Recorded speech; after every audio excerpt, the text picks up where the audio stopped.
Hello and welcome to a day in life of VacaPreneur. So our guest yesterday called us and said, hey, I'm going on a tour. I am not going to be back to the place in time. I'm wondering if I could check out much later. So what's the do's and don'ts about checking out late? So I have a pretty flexible policy. If I don't have another guest coming and it doesn't interrupt my life too much, I will allow them to go ahead and stay, because if the house is empty, that's okay. I know when I'm traveling and I'm asked to leave by 11 a.m. in the morning, it's a little difficult and it's hard for me to get myself together. It almost feels like I get cheated out of another day of vacation. So I try to let them go ahead and stay a little bit longer if it's at all possible. But when I have a transition, that is one guest leaving on the same day as another guest is arriving, then I'm really quite strict about it.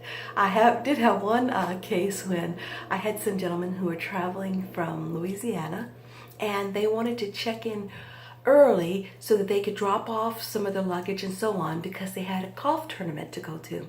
And I thought, well, we wouldn't want them to have the luggage in the car for an entire day of golf and other things. So I had decided to go ahead and allow them to drop off all their golf things and the suitcases and so on in the garage.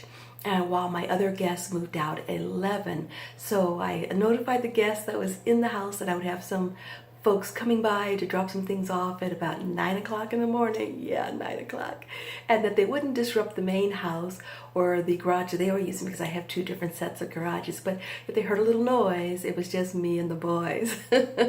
No, we weren't doing it.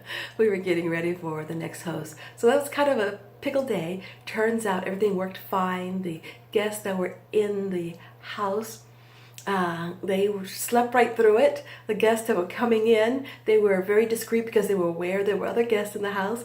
It was a little hairy on my side, hoping that no one got upset and gave me a bad rating, but it all worked out.